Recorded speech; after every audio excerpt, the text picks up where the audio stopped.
Chapter 14, Terror, 11:12 a.m. Safe! Alex casually knocked the dust off his pants, just like the pros did on TV. He didn't really beat the tag. Rex had just dropped the ball at his feet. Still, a home run's a home run. He glanced at the dugout to see if Nunu had witnessed his triumph, so she could vouch for his story at dinner. But she'd found his Game Boy and wasn't paying him any attention. His teammates, though, treated him like a hero.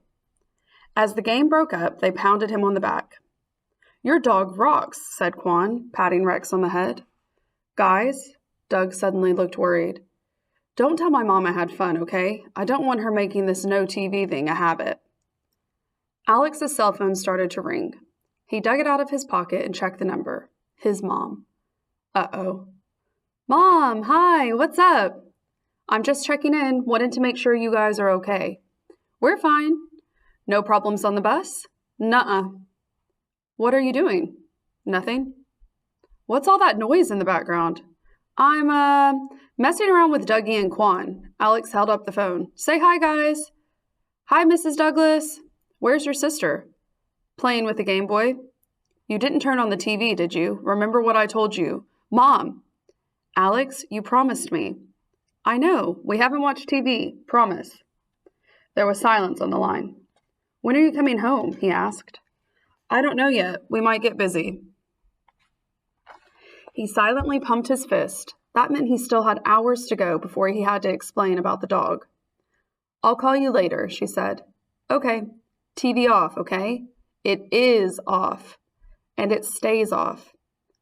"Okay." He waited, hoping she was done. "Is that it?" "I guess so. I love you, hun." Alex winced and looked at the guys. No way he could answer her back. Yeah. 'Kay. Bye, Mom."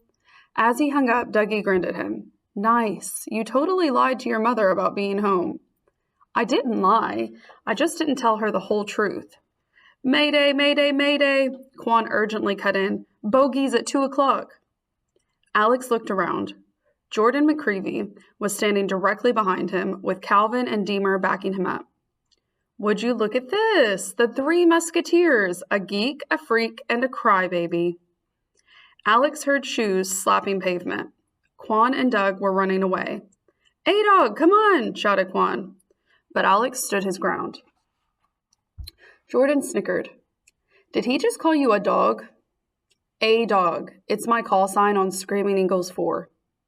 Calvin leaned forward and pressed. "You've got Screaming Eagles 4? Jordan turned his head slightly towards Calvin, who instantly knew he'd screwed up for speaking without permission. Calvin dropped his eyes to the ground, then folded his arms and glared at Alex like it was his fault.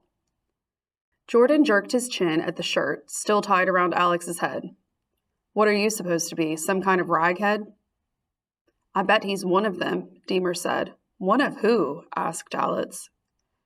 Deemer gave a crazy hoot. "You don't know?" "They don't tell crybabies," Jordan explained. Alex felt his face go red. "I'm not a crybaby," he said through gritted teeth, "but you're a jerk." Calvin's eyes got wide. Deemer blinked in surprise. Jordan took a step towards Alex. "And my dog thinks so too," Alex added. Jordan stopped. "What dog?" Alex reached back to put a hand on Rex's head and touched nothing. He turned. No dog.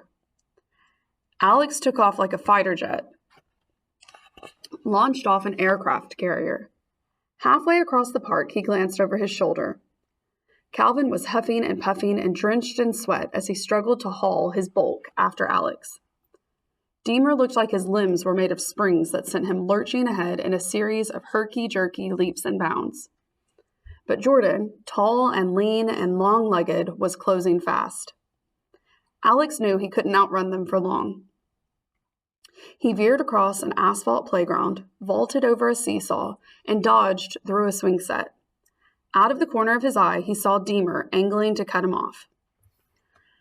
Up ahead, the playground came to an abrupt end at a railing overlooking a steep drop, where a long stairway led to a lower level of the park.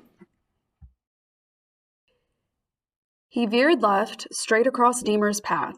Deemer saw him coming and closed the gap between them in 3 long strides. His hand brushed the tails of Alex's shirt, but Alex felt a burst of adrenaline and sprang free, jumping onto the stairway rail and grinding down the pipe on his heelys, leaving Deemer swinging in empty air.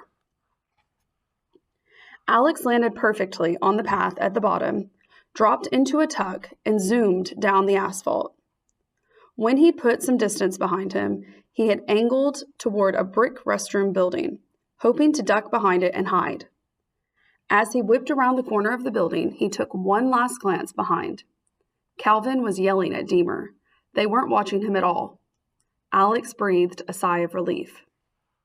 The hand caught him on the throat like a clothesline, but his feet kept going.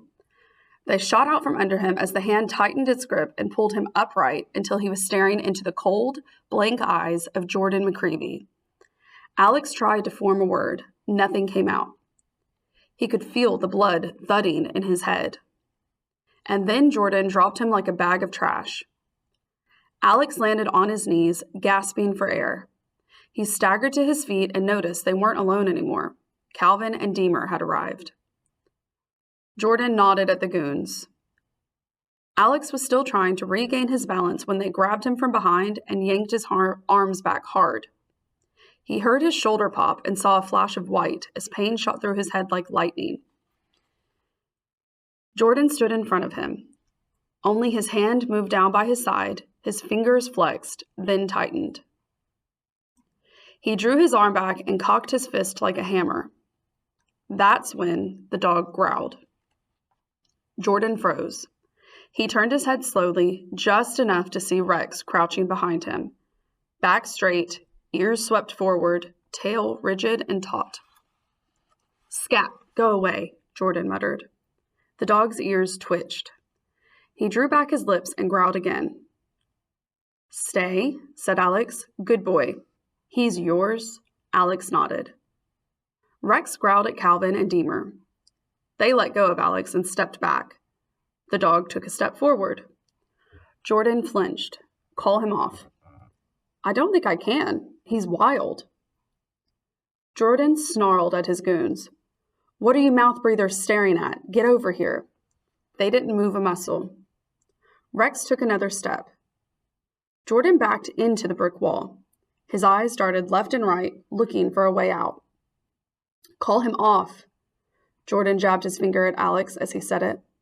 The dog read it as a threat and lunged at Jordan. Jordan turned and ran. He blew past a startled Calvin and Deemer, who fled right behind him. Rex paid them no attention. He bounded past like they were standing still and quickly closed the gap on Jordan, nipping at his heels and chasing him out of the park and down the block. Alex followed them to the edge of the park. He cupped his hands around his mouth and shouted, "Here, boy!" Rex immediately stopped running. He stared after Jordan until he was certain that the bully wasn't coming back. Then he turned around and came lopping back to Alex. Alex knelt down as his dog sprinted the last few feet and jumped into his arms. Alex hugged him tight, but Rex squirmed and wriggled free, took a step back, and dropped something at Alex's feet. Alex saw it and grinned. It was a back pocket torn from a pair of jeans. "You are the coolest dog in the world." He bent down to scratch Rex's ears, but the dog jumped up and down, licking Alex on the face as Alex roughhoused with him, celebrating their daring escape. Rex was in mid-jump when Alex suddenly stopped in his tracks. The dog landed on all fours and held still, head tilted to one side, alert to the abrupt change in Alex's mood. Alex frowned and stared back across the empty park. "Where's Nunu?"